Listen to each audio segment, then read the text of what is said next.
Hello everyone, welcome to my channel. Today I've got some juicy AITA stories from Reddit that'll make you think twice about what's right and wrong.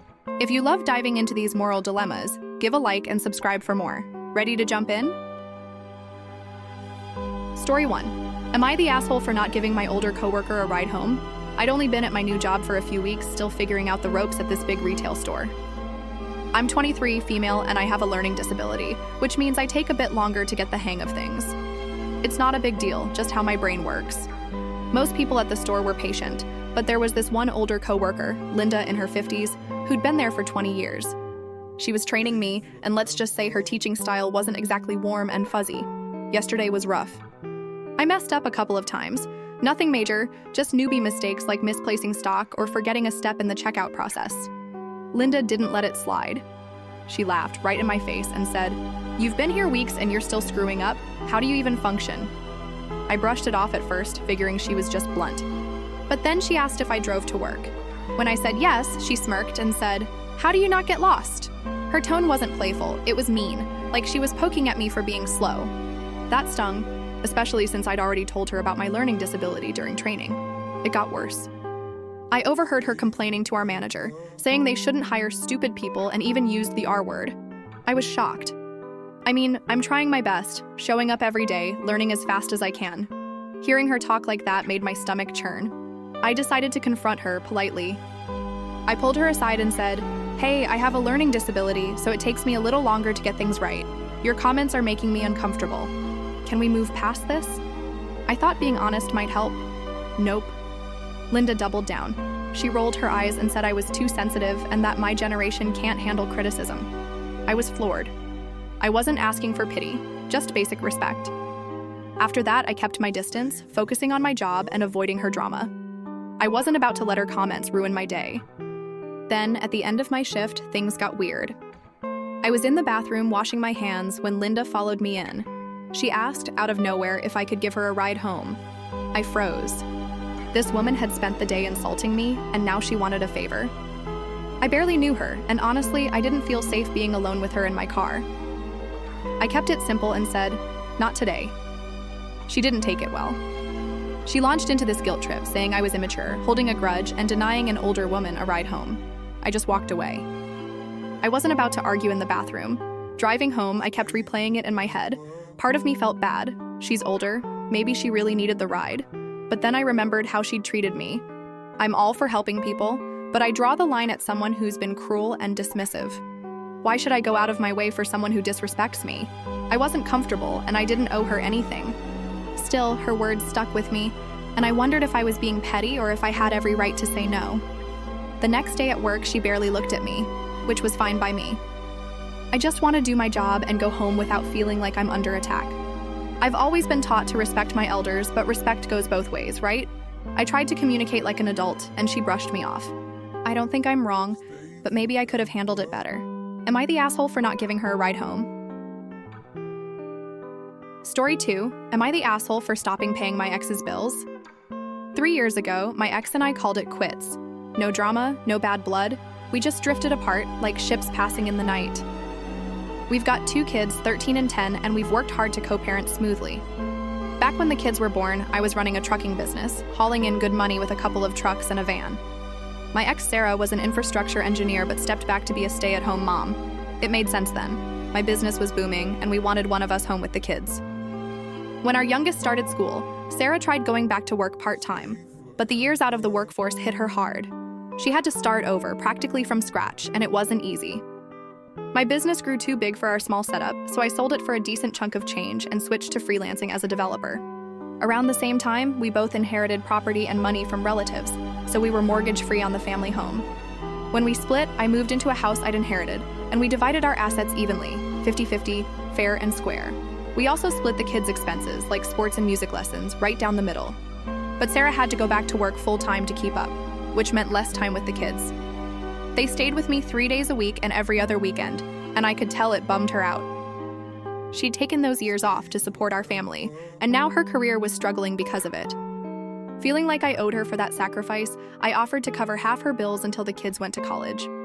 It wasn't just for her, it was for our kids, so they wouldn't grow up in a house where money was tight. Sarah hesitated, but eventually agreed, and it worked well. We co-parented like champs, no complaints.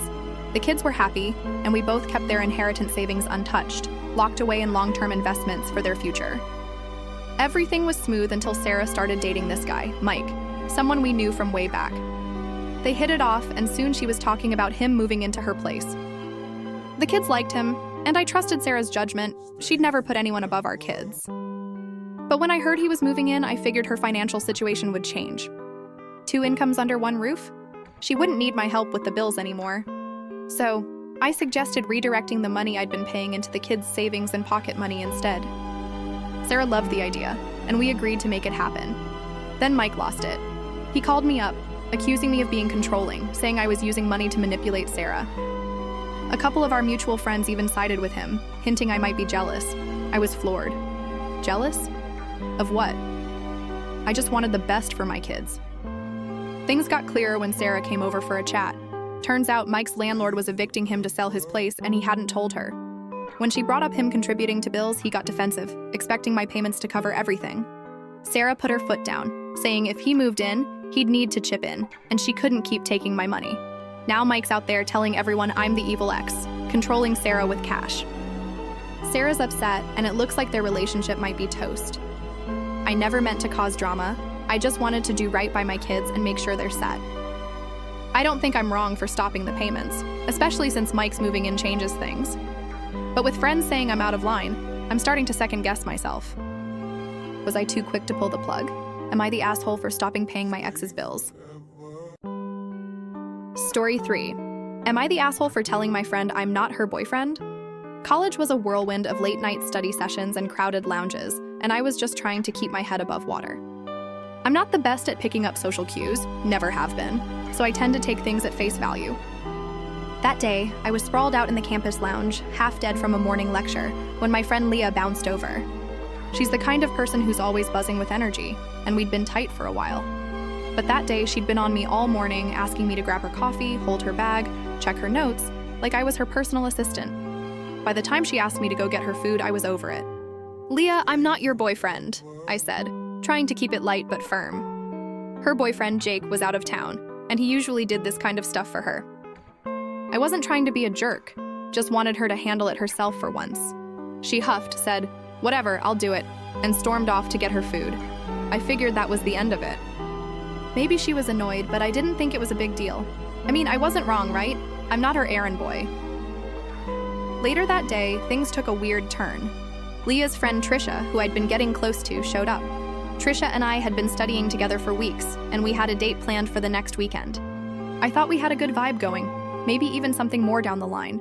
But when she saw Leah, she asked what was wrong, and Leah spilled the beans about my comment. From that moment, Trisha flipped a switch. She wouldn't even look at me. No texts, no hellos, nothing. If I tried to talk to her, she'd either ignore me or toss out some cutting remark, like I'd personally offended her entire family. I was clueless.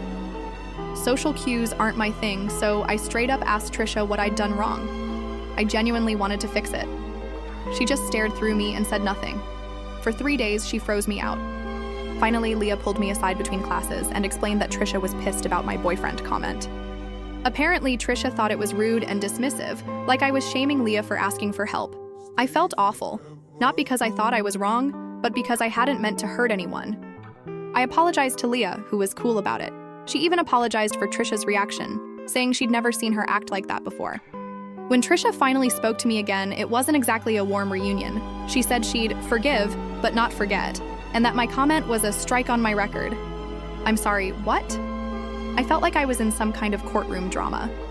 The next weekend, she canceled our date, saying she wasn't interested anymore, and just stopped hanging out with me. It didn't wreck our friend group, thank God. Leah and I stayed on good terms, but Trisha's cold shoulder left me reeling. I kept wondering if I'd missed something huge. Looking back, I get that my comment might have come off harsher than I meant. I wasn't trying to embarrass Leah, I just wanted to set a boundary. But Trisha's reaction felt like it came out of nowhere, and her refusal to even talk it out made it hard to understand what went wrong. Was I supposed to be Leah's stand-in boyfriend for the weekend? I don't think so. Still, I can't shake the feeling that I might have screwed up in a way I don't fully get. Am I the asshole for telling Leah I'm not her boyfriend? Story 4. Am I the asshole for telling my brother he can't bring his date to my wedding? I'm 27, female, and getting married to my fiancé of 6 years, Ethan, in just a few weeks. Planning a wedding is stressful enough, but last month, I sent out a reminder for everyone to confirm their plus ones. My brother, Jake, who's 23, didn't respond, so I texted him to ask who he was bringing. He casually said, "Oh, just Carrie." My heart sank. Carrie, 25, was my high school bully, and the thought of her at my wedding made my skin crawl. Carrie made my high school years hell. She spread rumors, talked behind my back, and turned people against me. By senior year, I was down to just 2 friends because of her. I'd see her in the halls whispering to her clique, and I'd feel like I was shrinking. Even now, years later, thinking about her brings back that anxious, self-conscious feeling. To make matters worse, just a week before Jake's text, my friend Chelsea, who still lives in our hometown, told me Carrie tried to get Chelsea's boyfriend to cheat on her. That was only 3 weeks ago, so clearly Carrie hasn't changed. I took a deep breath and told Jake, "I'm sorry, but Carrie can't come to the wedding." I explained how she bullied me and brought up the recent story from Chelsea. Jake got defensive, saying he wouldn't come if Carrie couldn't. I was stunned. I told him it was his choice, but we'd hold a spot for him in case he changed his mind. I even said he could bring anyone else, just not her. Carrie's presence would make me paranoid, worrying she'd be whispering about me to my own family on my wedding day. When I told my mom, she broke down in tears, begging me to reconsider. She was more worried about a rift between me and Jake than about Carrie's past. I explained everything to her, how Carrie's bullying left scars, how I just wanted one day where I could feel safe and happy. After a long talk, Mom came around saying if Jake didn't show, it was his loss. Jake, though, doubled down. He admitted he hadn't dated anyone in 4 years and had just worked up the nerve to ask Carrie to the wedding.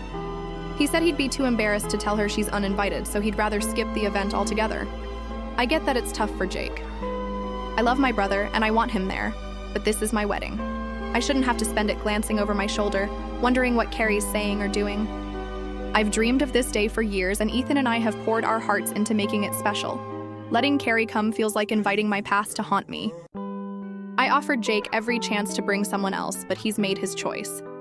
Still, Mom's tears and Jake's stubbornness have me second-guessing. What if I'm being too harsh? I don't want to lose my brother over this, but I also don't want to compromise my peace on one of the biggest days of my life. As the wedding gets closer, I'm bracing for the fallout. I keep hoping Jake will show up, maybe with a last-minute +1 or even solo. But if he doesn't, I'm trying to accept that it's his decision, not mine. I just want to walk down the aisle feeling loved and secure, not like I'm back in high school, dodging Carrie's mean girl energy. Is it selfish to put my comfort first on my own wedding day? Am I the asshole for telling my brother he can't bring his date to my wedding? Story 5. Would I be the asshole if I played a concert for my wife that she couldn't go to?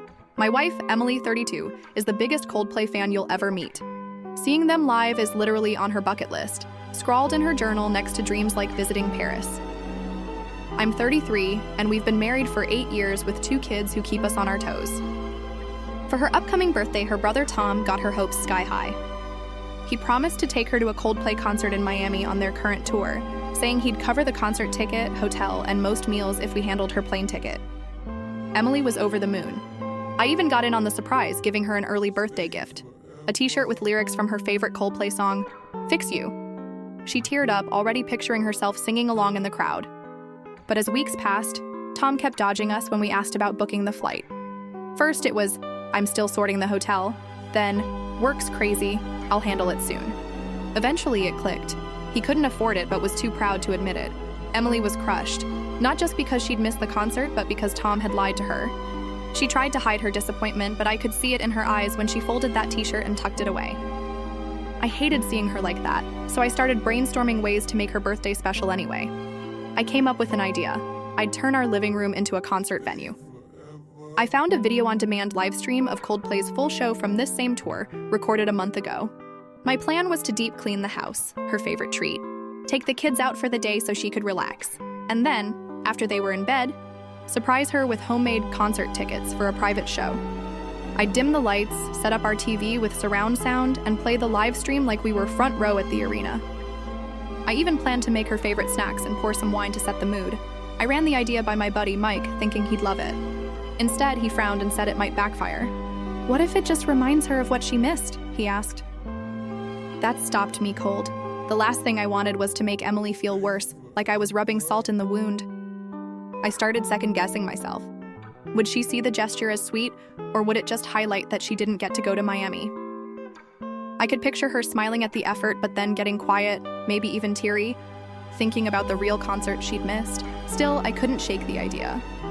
Emily loves thoughtful gestures, and I knew she'd appreciate the effort to make her birthday special. I'd make it clear this wasn't about replacing the real thing, just a way to bring a little Coldplay magic to her. The kids would be asleep, the house would be spotless, and we'd have a night to ourselves singing along to Yellow and Viva La Vida. I even thought about adding a silly touch like printing a fake backstage pass for laughs. After some back and forth, I decided to test the waters. On a whim, I showed her the homemade tickets early, explaining the plan. Her face lit up, and she practically melted, hugging me and saying it was the sweetest thing ever. Mike was wrong, thankfully, and even he laughed when I told him how happy she was. Still, I wonder if I should have checked with her first or if springing it as a surprise on her birthday would have been riskier. Did I dodge a bullet, or was this always going to be a win? Would I be the asshole if I played this concert for my wife? Story 6. Am I the asshole for not paying for a wedding I'm not attending?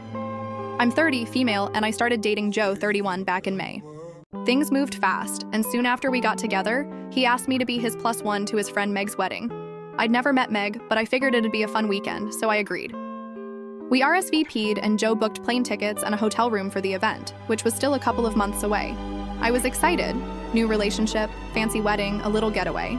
But as time went on, cracks started showing in our relationship, and money was a big one. I'm frugal, maybe to a fault. I live in my own apartment, scraping by paycheck to paycheck with a small savings stash for emergencies. Joe, on the other hand, lives rent-free at his parents' place and loves splashing cash on nice dinners, trips, and random luxuries. He'd push me to do the same, which led to arguments. I wasn't trying to be cheap, I just didn't have the money to keep up. By early August, I realized we weren't working out. The money fights, plus other differences, made it clear we weren't a good fit. So I ended things about 5 weeks before Meg's wedding. I broke up with Joe partly because I didn't want to be in wedding photos, creating awkward memories for Meg to look back on. I wanted to be respectful. I returned everything Joe had left at my place except a few things he said I could keep. I even offered to pay for my plane ticket and half the hotel cost, over $400, which nearly wiped out my savings. I thought that was fair, since I wouldn't be using them. Joe accepted, and I figured we were square. Then, out of the blue, Joe texted me, asking for another $125 to cover my portion of Meg's wedding expenses, like my plate at the reception. He said deposits had already been paid to vendors, and since it was so close to the date, I should chip in. I was floored. 5 weeks is plenty of time for Meg to fill my seat or for Joe to find another +1, who'd also benefit from my half of the hotel I was already paying for. Plus, if I was going to the wedding, I wouldn't be paying Meg for my plate. Guests don't do that. Why should I pay now that I'm not going? It felt like Joe was trying to squeeze me for more.